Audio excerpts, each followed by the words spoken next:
Hey there YouTube, how's it going? Welcome back to the Gecko. Another day, another video for you guys. This time I'm going to speak a little bit slower for the non-English speakers like native speakers. I'm not one myself by the way, but I do speak too fast. This video is all about Guildfest and I'm going to get straight into it. There is three main points I want to pass to you that are super important, and then we'll talk a little bit about quest picking. So the first pointer is very simple. You got to understand there is one R5 and a few R4s in a guild. If you're an R5, if you're a leader of a guild, you might consider promoting a few of your regular members to R4s for at least the weekend, for them to understand it's only for the week so they can reset the quest boards. After all, only R4s and 5s can reset the quest board. If you're an R4, you gotta understand that you gotta be on your toes a little bit, you gotta do your job a little bit better, and always reset that quest board, especially if you're asked in chat. Every time someone asks in chat, go check the board and make sure it's reset, that someone else already did it. If they didn't do it, you should do it. And as a member, you should ask your R4s to reset the quest board. You gotta understand, they are people, okay? They don't check it all day, every day. If you check it and you see it needs resetting, type it in chat, type it in your line group. I'm sure someone will deal with it. Now, the second pointer is that you gotta understand, Guildfest lasts 7 days. 7 days is plenty of time for you to calm down and get your quests done. I never start before the third day because on the first 3 days people are going crazy. I used to know people who made it to like 1,000 or 1,100 points within the first few hours. I'm like, that's ridiculous. Why would I even bother trying to compete with that? I wait for the fourth day, fifth day, and then I get the good quests that people don't need anymore, and I finish my points. You gotta remember though, that to get tier 20, you need 74,000 points, which means everybody needs to average 740 points or more. Now, some people do more, and therefore, if anyone doesn't make the 740, it offsets it a little bit. But as a good guild member, you should be accountable for 740 points. The way the guild will thank you is by doing the same thing. If everyone is accountable to 740 points, tier 20 is super easy, and the gifts get very good. Now, the third point is the bigger point, is that you gotta understand, you gotta pick the right quests. Do not take a quest under 100 points until the last day. It makes no sense. There's plenty of them if your R4s are resetting the board. So make sure you ask them to reset the board and be patient. You don't need to finish your Guildfest in one day. Now, being prepared for Guildfest is also super important. What I mean by being prepared is that there are a few things you can do throughout the weeks before Guildfest that will prepare you to do some quests very easily. For example, there are a lot of quests like spend guild coins, where if you save your guild coins until Guildfest, then you can spend them on Guildfest on whatever you wanted to spend before and make the quests that are super easy. You can get a lot of 100 points plus quests that are spend guild coins. On top of that, there is an increase might, quest might, quest whatever not, and that's the turf quests that you get basically when you finish a building, when you hit a few monsters a few times, all these turf quests that are the way you got to like level 60 or you're on your way to level 60. Those also give might.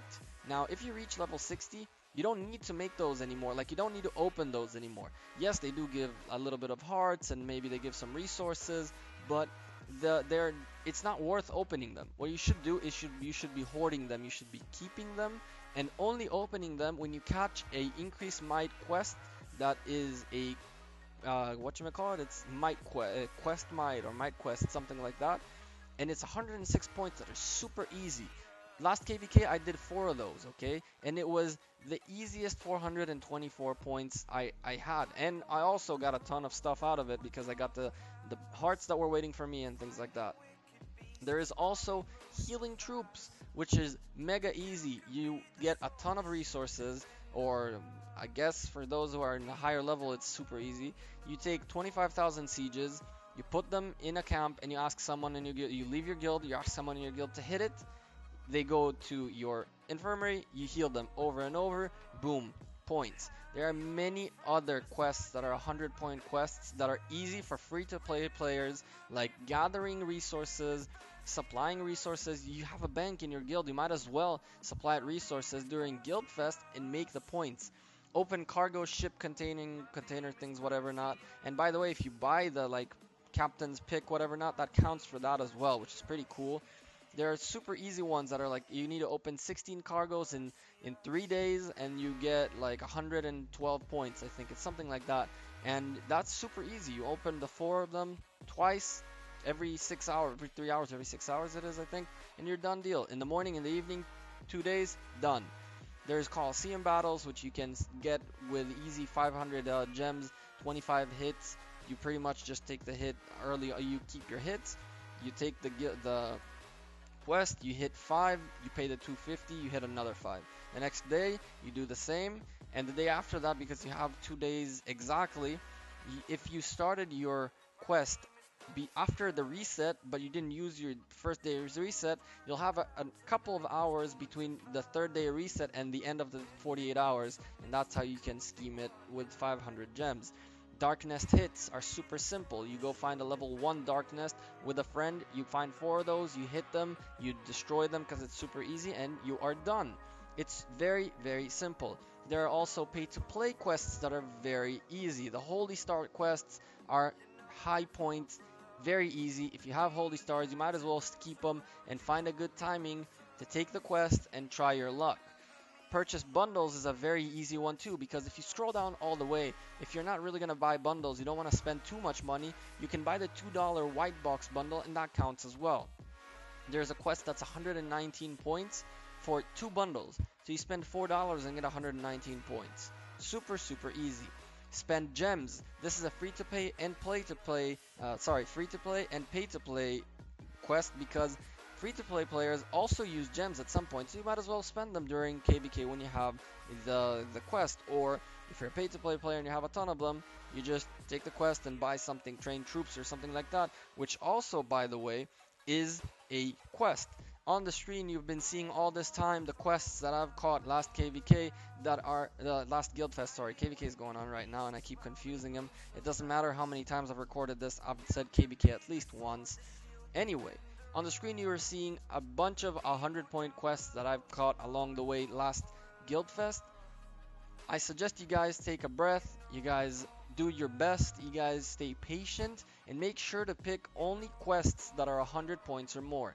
Make sure you're accountable, make sure you do your part in your guild. If everyone does their part and uses maybe their 8th chance that costs 1,000 gems, but you don't have to. If you pick the right quests, it's super, super easy. I'm done for today. Thank you very much for watching this video. If you like it, make sure you hit the like button, and of course, subscribe to the channel for more content. Leave me a comment below. Let me know if there's any other video you'd like me to make, any other tips and advice, any questions, anything. You're always welcome to leave a comment below. Until the next time, I am the Gecko. I'm out of here. Thank you very much for all your support once again, and I will see you on the next video.